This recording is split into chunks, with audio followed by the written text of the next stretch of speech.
10th plus 2 ஒவ்வொரு ஆண்டும் தொடர்ந்து மாநில அளவில் பல சாதனைகளை புரிந்து வரும் நாமக்கல் குறிஞ்சி கல்வி நிறுவனங்களில் CBSE பாடத்திட்டத்தில் சீனியர் செகண்டரி பள்ளியாக தரம் உயர்த்தப்பட்டு IIT நீட் தேர்வுகளுக்கு பல வெற்றியாளர்களை உருவாக்கிய ஆசிரியர்களை முழு நேர ஆசிரியர்களாக பணியமர்த்தப்பட்டு தினம்தோறும் வகுப்புகள் நடைபெறும். குறிஞ்சி educational institution, Kavettipatti, Namakkal. Admission in progress. CBSE KG to 12. Contact 9025895176. Metric 6 to 12. Contact 9344567484. For online admission, log on to www.kurinjischoolnkl.in. Dear student, today we discuss about atavistic organ. So the atavistic organ அப்படின்னா என்னன்னு பார்த்தீங்கன்னா, நம்ம பாடியில் வந்து vestigial organ அப்படின்னு ஏற்கனவே பார்த்தோம். 107 vestigial organ are there to find out. அதில் ஒன்று வந்து நம்மளோட காதில் இருக்கிற முடி ஒன்று, அதே மாதிரி அப்பெண்டிடிக்ஸ் அது ஒன்று, வெர்மிஃபார்ம் அப்பெண்டிடிக்ஸ்னு ஒன்று பார்த்தோம். அடுத்து நெக்ஸ்ட் ஒன்று பார்த்தீங்கன்னா இதில் நம்மளோட ஸ்பைனல் கார்டில் லாஸ்ட் போன், இதெல்லாம் வெஸ்டிஜியல் ஆர்கன். இந்த ஆர்கன்லாம் நமக்கு தேவையில்லை, ஆனால் நம்ம பாடியில் இருக்குது. ஸோ இதை வந்து எதை இண்டிகேட் பண்ணுதுன்னா, we are coming from the அனிமல்ஸ்லேருந்து தான் நம்ம எவால்யூட் ஆகி வந்தோம் அப்படிங்கிறத நமக்கு சொல்லுது.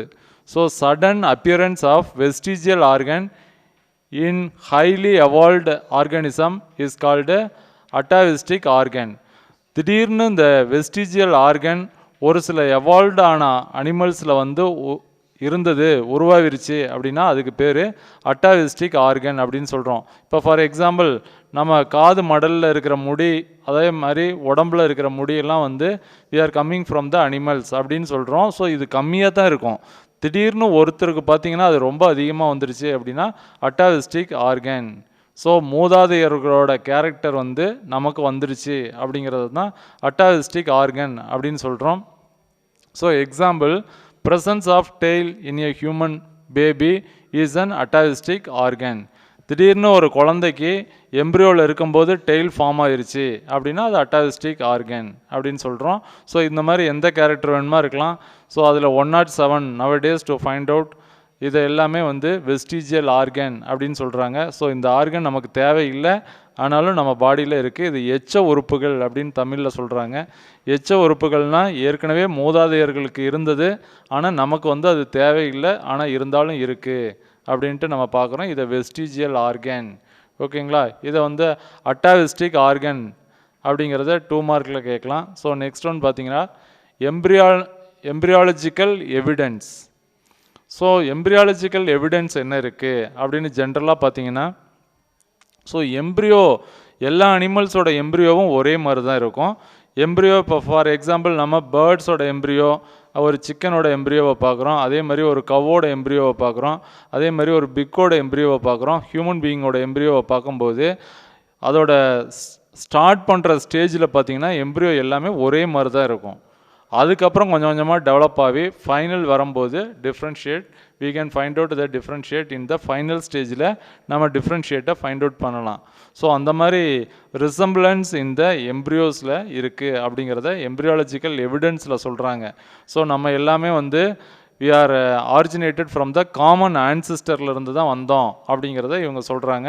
ஸோ இதில் பார்த்தீங்கன்னா embryology deals with the study of the development of individual from the egg to the adult stage. So நம்ம டெவலப்மெண்ட் அப்படிங்கிறது எங்கே ஸ்டார்ட் ஆகுதுன்னா எக்லேயே ஸ்டார்ட் ஆகிடுது.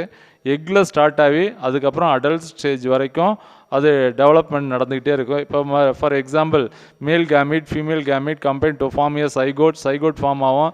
சைகோட்டில் நிறைய கிளிவேஜ் நடக்கும். கிளிவேஜ் நடந்ததுக்கப்புறம் ஒவ்வொரு ஆர்கனாக ஃபார்ம் ஆகி அடல்ட் ஸ்டேஜுக்கு நம்ம வருவோம். The detail study in the embryonic development of different form make us to think that there is a close resemblance during development. So இந்த எம்ப்ரியோவை பற்றி டீட்டெயில் ஸ்டடியாக படிக்கும்போது நமக்கு வந்து க்ளோஸ் ரிசம்பிளன்ஸ் இருக்குது அப்படிங்கிறத நம்ம பார்க்குறோம். ஸோ க்ளோஸ் ரிசம்பிளன்ஸ் அப்படிங்கிறத என்ன மீன் பண்ணுறாங்க அப்படின்னு பார்த்தீங்கன்னா, நம்ம எல்லாமே ஆரிஜினேட் ஆகி வந்தது அப்படின்னு பார்த்தீங்கன்னா ஒரு காமன் ஆன்செஸ்டர்லேருந்து தான் நம்ம எல்லாமே பிரிஞ்சு வந்திருக்கிறோம் அப்படிங்கிறத அவங்க சொல்கிறாங்க. ஸோ இது very important. A detailed study of the embryonic development of different forms make us to think that there is a close resemblance during development. So embryo எல்லாமே டெவலப் ஆகும்போது அதோட ப்ரைமரி ஸ்டேஜ் அப்படின்னு பார்த்தீங்கன்னா ஒரே மாதிரி இருக்கும். எல்லா ஆர்கானிசத்துலேயும் ஒரே மாதிரி தான் இருக்குது. ஸோ டெவலப்மெண்ட்டாகவே அடுத்த ஸ்டேஜ்னு வரும்போது கொஞ்சம் கொஞ்சம் சேஞ்சஸ் நடக்குது. ஸோ த காமன் ஆன்செஸ்டர்லேருந்து நம்ம வந்ததுனால தான் இந்த மாதிரி இருக்குது அப்படிங்கிற எம்ப்ரியாலஜிக்கல் எவிடன்ஸை சொல்கிறாங்க.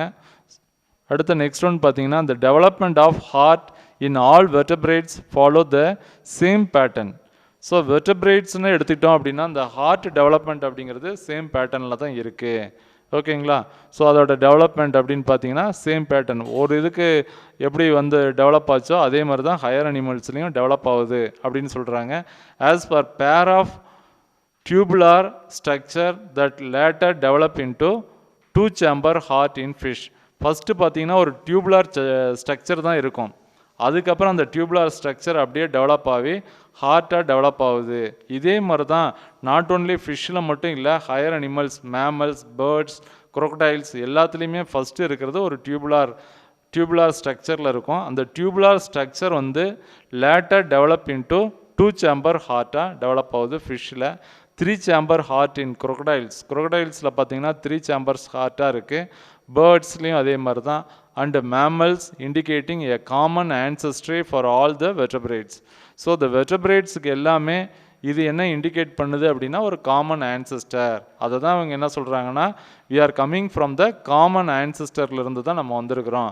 நம்மளோட மூதாதையர்கள் அப்படிங்கிறது ஒருத்தர், அதிலிருந்து பிரிஞ்சு வந்தது தான் இந்த எவல்யூஷன் அப்படிங்கிறத சொல்கிறாங்க. ஓகேங்களா? ஸோ இதில் பார்த்தீங்கன்னா ஃபிஷ்ஷோட ஹார்ட் எத்தனை சேம்பர் அப்படின்னு நமக்கு சிம்பிளாக ஒரு கொஸ்டின் கேட்பாங்க. 2 chamber ஹார்ட். அதே மாதிரி crocodileஸோட ஹார்ட் வந்து 3 chamber. பேர்ட்ஸ் அண்டு மேமல்ஸ் இதிலெல்லாம் 4 chamber இருக்கும்.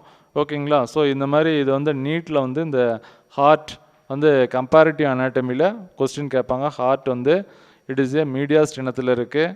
இது ஃபஸ்ட்டு எம்ப்ரியோவில் எந்த மாதிரி இருக்கும் அப்படின்னா டியூபுலார் ஸ்ட்ரக்சரில் தான் இருக்கும். அந்த டியூபுலார் ஸ்ட்ரக்சர் வந்து 2 chamber-ஆக டெவலப் ஆகிறத ஒரு பேட்டர்ன்னு சொல்கிறாங்க. அதே பேட்டர்னில் தான் ஃபிஷ்ஷில் இருந்து மேமல்ஸ் வரைக்கும் அதே பேட்டர்னில் தான் டெவலப் ஆகும் அப்படிங்கிறத சொல்கிறாங்க. இது வந்து எம்ப்ரியாலஜிக்கல் எவிடன்ஸ். அடுத்து நெக்ஸ்ட் ஒன் பார்த்தீங்கன்னா hence scientist in the 19th century concluded that higher animals during their embryonic development pass through stage of lower animals. So இதில் சயின்டிஸ்ட் வந்து 19th century என்ன சொல்லிட்டாங்க அப்படின்னு பார்த்தீங்கன்னா எந்த ஹையர் அனிமல்ஸாக இருந்தாலும் சரி அதோட டியூரிங் த டெவலப்மெண்டல் ஸ்டேஜில் அது லோயர் அனிமல்ஸில் வந்து எப்படி டெவலப்மெண்ட் இருந்ததோ அதே மாதிரி தான் அதே மாதிரி ஒரு ஸ்டேஜ் இதில் இருக்கும் அப்படின்னு அவங்க சொல்கிறாங்க.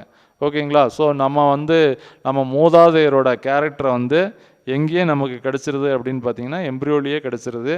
அப்போ எப்படி டெவலப் ஆணுச்சோ அதே மாதிரி தான் இப்பயும் நம்ம டெவலப் ஆகி அடுத்த ஸ்டேஜுக்கு வர்றோம். அது எம்ப்ரியோவில் ஃபைண்ட் அவுட் பண்ண முடியும் அப்படிங்கிறத சயின்டிஸ்ட் வந்து நவடேஸ் ப்ரூவ் பண்ணியிருக்காங்க. ஓகேங்களா? ஸோ அடுத்த நெக்ஸ்ட் ஒன் பார்த்தீங்கன்னா எர்னஸ்ட் வான் ஹெக்கல் அப்படிங்கிற scientist propounded the biogenetic law or theory of recapsulation. Very important, நீட்டில் அடிக்கடி கேட்கக்கூடிய கொஸ்டின். தியரி ஆஃப் ரீகேப்சுலேஷன் அப்படிங்கிற தியரியை யார் ப்ரப்போஸ் பண்ணா அப்படின்னு பார்த்தீங்கன்னா எர்னஸ்ட் வான் ஹெக்கல் தான் வந்து தியரி ஆஃப் ரீகேப்சுலேஷன் அப்படிங்கிற ஒரு தியரியை வந்து ப்ரப்போஸ் பண்ணார். ஸோ இந்த தியரி என்ன அப்படின்னு பார்த்தீங்கன்னா which state that the life history of an individual, ஒரு இண்டிவிஜுவலோட லைஃப் ஹிஸ்ட்ரியை வந்து நம்ம ஆண்டோஜெனி அப்படின்னு சொல்கிறோம். இப்போது ஏதாவது ஒரு இண்டிவிஜுவலை நம்ம எடுத்துக்கிறோம், அதோட லைஃப் ஹிஸ்ட்ரி எப்படி இருக்குதுன்னு பார்த்தா அதுக்கு பேர் ontogeny. Briefly repeat or recapsulate the evolutionary history of the race. So அதோட இண்டிவிஜுவல் ஹிஸ்ட்ரி வந்து என்ன பண்ணுது அப்படின்னு பார்த்தீங்கன்னா அதோட எம்ப்ரியோவில் எப்படி டெவலப் ஆச்சு அப்படிங்கிறத ரீகேப்சுலேட் பண்ணுது ஆர் ரிப்பீட் பண்ணுது அப்படின்னு சொல்கிறாங்க. அது வந்து நம்ம பைலோஜெனி. ஸோ சிம்பிளாக பைலோஜெனி அப்படின்னா என்னென்னு கேட்கலாம். Recapsulate the evolutionary history of the race we called as a phylogeny. ஓகேங்களா? அந்த ரேஸில் நம்ம எவல்யூஷன் ஆகி வரும்போது என்ன கேரக்டரு இல்லாட்டி என்ன டெவலப்மெண்ட்டில் இருந்தோம் அப்படிங்கிறத இந்த இடத்துல வந்து நமக்கு ரிப்பீட் பண்ணிச்சு அப்படின்னா அதுக்கு பேர் பைலோஜெனி. இன் அதர் வேர்ட்ஸ் இதை நம்ம எப்படி சொல்லலாம், இந்த பேராகிராஃபை வந்து சிம்பிளாக நம்ம சொல்லிடலாம். Ontogeny recapsulate phylogeny. இது very important technical term. Ontogeny recapsulate phylogeny அப்படின்னு எவல்யூஷனில் ஒன்று சொல்லியிருக்காங்க. அப்படின்னா என்னென்னு பார்த்தீங்கன்னா, ஆன்டோஜெனினா இங்கேயே பார்க்கலாம். ஆன்டோஜெனி அப்படிங்கிறது ஒரு இண்டிவிஜுவலோட லைஃப் ஹிஸ்ட்ரியை வந்து ஆன்டோஜெனி அப்படின்னு சொல்கிறோம். பைலோஜெனி அப்படின்னா அதனோட எவல்யூஷனரி ஹிஸ்ட்ரி நம்ம பைலோஜெனின்னு சொல்கிறோம். ஸோ ஒரு அனிமல்ஸ் டெவலப் ஆகி வரும்போது, எம்ப்ரியோவிலேருந்து டெவலப் ஆகி வரும்போது அது எந்த மாதிரி ஒரு கண்டிஷன்லேருந்து, எந்த ஆன்சிஸ்டர்லேருந்து அது டெவலப் ஆச்சு அப்படிங்கிறத அதை எம்ப்ரியோட டெவலப்மெண்ட்டை வச்சு நம்ம ஃபைண்ட் அவுட் பண்ணிடலாம் அப்படின்னு சொல்கிறாங்க. இதை தான் வந்து ontogeny recapsulate phylogeny. Ontogeny recapsulate phylogeny. So இது வெரி இம்பார்ட்டன்ட். இது பார்த்திங்கன்னா எர்னஸ்ட் வான் ஹெக்கல். எர்னஸ்ட் ஹெக்கல்னு கூட சொல்லுவாங்க, அந்த வான் விட்டுருவாங்க. Ernst Haeckel proposed the biogenetic law of theory of recapsulation. So the theory of recapsulation was டிஸ்கவர்னு கூட கேட்கலாம். Ernst von Haeckel propounded the biogenetic law. இவர் தான் வந்து இந்த பயோஜெனட்டிக் லா, இல்லாட்டி இதுக்கு இன்னொரு பேர் வந்து தியரி ஆஃப் ரீகேப்சுலேஷன் அப்படின்னு சொல்கிறாங்க. ஓகேங்களா? ஸோ நெக்ஸ்ட் பாருங்கள். இந்த embryonic stages of a higher animals resemble the adult stage of its ancestor. So the embryonic development of the higher அனிமல்ஸோட எம்ப்ரியானிக் ஸ்டேஜஸ் எதை ரிசம்பிள் பண்ணுது அப்படின்னு பார்த்தீங்கன்னா, ஆன்சிஸ்டரில் வந்து அடல்ட் ஸ்டேஜில் எப்படி இருந்தது அப்படிங்கிறத அது எம்ப்ரியோலையே நம்ம ஃபைண்ட் அவுட் பண்ணிடலாம். எம்ப்ரியோட டெவலப்மெண்ட்டில் வந்து அடல்ட் அனிமல்ஸ் எப்படி டெவலப் ஆச்சோ, அதோட ஆன்சிஸ்டர் எப்படி இருக்கோ அதோட கேரக்டர் கண்டிப்பாக இருக்கும் அப்படிங்கிறத சொல்கிறாங்க. ஓகேங்களா? So the appearance of pharyngeal gill slide, yolk sac and the appearance of tail in human embryo are some of the example. ஓகேவா? ஸோ இதில் பார்த்தீங்கன்னா, இதில் என்ன எக்ஸாம்பிள் அப்படின்னு பார்த்தீங்கன்னா, இதில் appearance of pharyngeal gill slide, pharyngeal gill slide வந்து ஒரு எக்ஸாம்பிள். அதே மாதிரி yolk sac and the appearance of tail in human embryo. எம்ப்ரியோவில் வந்து ஹியூமன் எம்ப்ரியோவில் வந்து டெயில் ஃபார்ம் ஆயிடுச்சு அப்படின்னு பார்த்தீங்கன்னா, இது வந்து நம்ம வந்து நம்மளோட மூதாதையரோட கேரக்டர் வந்திருக்கு அப்படின்ட்டு சொல்கிறோம். ஓகேங்களா? ஸோ இந்த மாதிரி நிறைய குழந்தைங்களுக்கு எம்ப்ரியோ டெவலப் ஆகும்போதெல்லாம் இருக்குது. ஏன்னா நமக்கே பார்த்தீங்கன்னா லாஸ்ட் போன் நம்மளோட ஸ்பைனல் கார்டில் ஒரு செக்மெண்ட் இருக்குது. ஸோ அது நமக்கு தேவையில்லை, ஆனாலும் இருக்குது. இது என்ன காரணம் அப்படின்னா, we are coming from the அனிமல்ஸில் இருந்து தான் வி ஆர் எவல்யூட் ஆகி வந்திருக்கிறோம் அப்படிங்கிறத நமக்கு சொல்லுது. இது வந்து ஒரு வெஸ்டிஜியல் ஆர்கன். ஓகேங்களா? ஸோ இந்த எக்ஸாம்பிள் இதில் என்ன பார்த்துருக்கோம் அப்படின்னு பார்த்தீங்கன்னா, அட்டாவிஸ்டிக் ஆர்கன் அப்படின்னா என்னன்னு பார்த்துருக்குறோம். அதே மாதிரி right about the embryological evidence, இது கேட்கலாம். எம்ப்ரியாலஜிக்கல் எவிடன்ஸ்னால் என்ன அப்படின்னு கேட்கலாம். அதே மாதிரி இதில் வந்து Ernst von Haeckel propounded the biogenetic law or theory of recapsulation அப்படிங்கிற ஒரு தியரியை சொல்லியிருக்காங்க. இது கேட்கலாம். ஓகேங்களா? ஸோ நெக்ஸ்ட் பாருங்க. Biogenetic law is not universal and it is now through that animals do not recapsulate the adult stage of any ancestor. So இதை வந்து நாட் யூனிவர்சல் அப்படின்னு சொல்லிட்டாங்க. நாட் யூனிவர்சல் அப்படின்னா இது வந்து நல்லா உலகம் ஃபுல்லாக இதை ஏற்றுக்க முடியல. யூனிவர்சல் அப்படின்னா வேறு, இது நாட் யூனிவர்சல். ஸோ உலகம் ஃபுல்லாக இந்த கருத்தை ஏற்றுக்கல.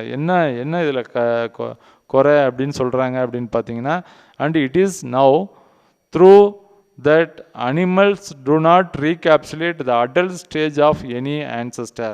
ஸோ எந்த அனிமல்ஸுமே டெவலப் ஆகும்போது அதோட எம்ப்ரியோ வந்து அடல்ட் ஸ்டேஜில் எப்படி இருக்கும் அப்படிங்கிறத ரீகேப்சுலேட் பண்ணலை.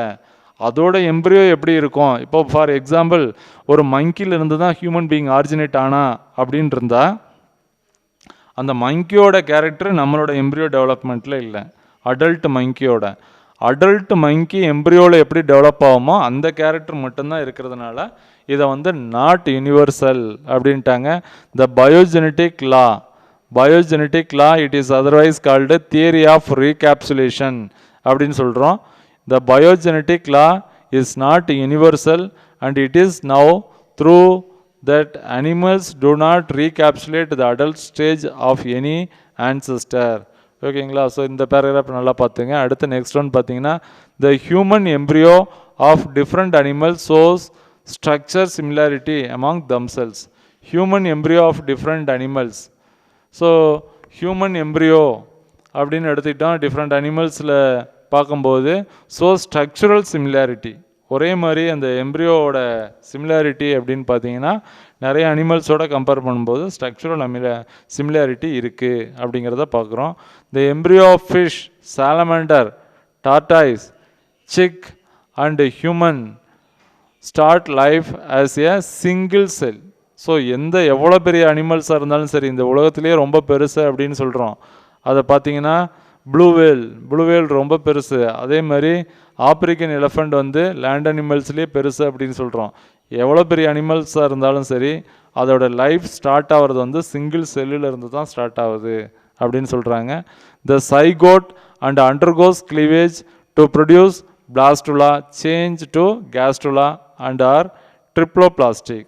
ஸோ ஃபஸ்ட்டு சைகோட் ஃபார்ம் ஆகும். சைகோட் ஃபார்ம் ஆகிட்டு அதுக்கப்புறம் பிளாஸ்டுலாவுக்கு அப்புறம் கேஸ்டுலா, அப்புறம் வந்து ட்ரிப்ளோபிளாஸ்டிக் நடக்கும். These indicate that all the above said animals have evolved from a common ancestor. So இப்போ இவங்க கன்க்ளூஷனுக்கு வந்துட்டாங்க. ஸோ இந்த மாதிரி நிறைய எக்ஸாம்பிள் நமக்கு சொல்லிட்டு இந்த மாதிரி these indicate that all the above said animals have evolved from the common ancestor. எல்லா அனிமல்ஸுமே ஒரு காமன் ஆன்செஸ்டர்லேருந்து தான் வந்தது அப்படின்ட்டு சொல்கிறாங்க. அதிலிருந்து தான் எவால்யூட் ஆகி நம்ம வந்தது அப்படின்னு சொல்லலாம்.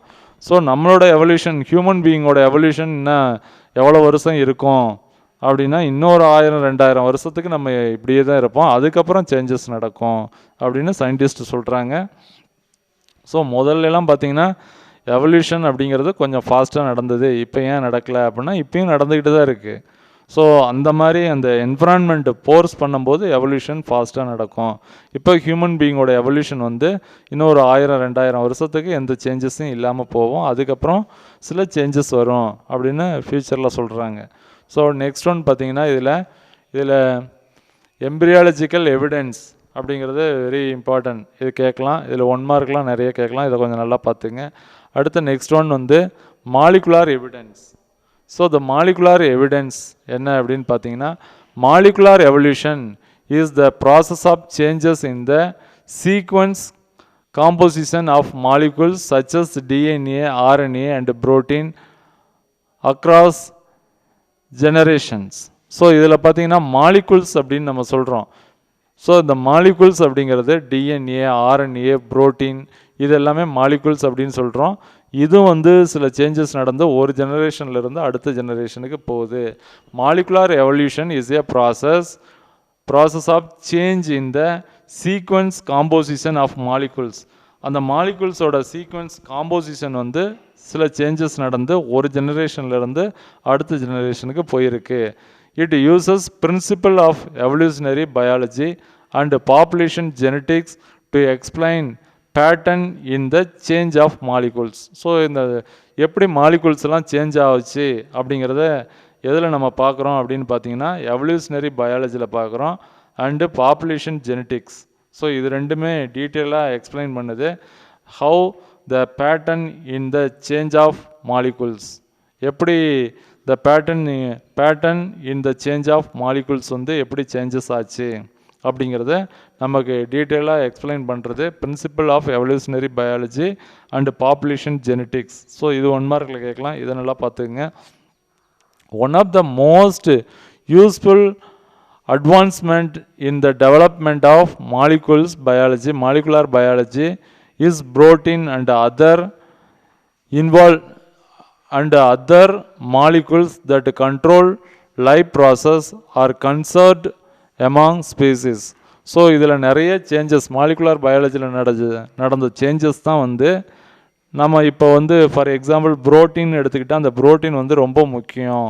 Biology in protein and other molecules that control the process are conserved among species. ஒரு ஸ்பீசிஸ் வந்து அப்படியே அடுத்த ஸ்டேஜுக்கு போய் அதை நல்லா பாதுகாக்கிறதுக்கு காரணம் என்னன்னு பார்த்தீங்கன்னா, அந்த மாலிகுல்ஸில் சேஞ்சஸ் ஆகும்போது தான் அது ஒரு ஸ்பீசிஸ்லேருந்து அடுத்த லெவலுக்கு போகுது. அடுத்த லெவலுக்கு போய் அங்கே வந்து அது வந்து அதே ஸ்டேஜில் கண்டினியூட்டி அப்படியே ஒரு கண்டினியூஷனாக அது இருக்கிறதுக்கு காரணம் என்னென்னு பார்த்தீங்கன்னா, அதனோட மாலிகுல்ஸில் சேஞ்சஸ் நடந்தது தான் காரணம் அப்படின்னு சொல்கிறாங்க.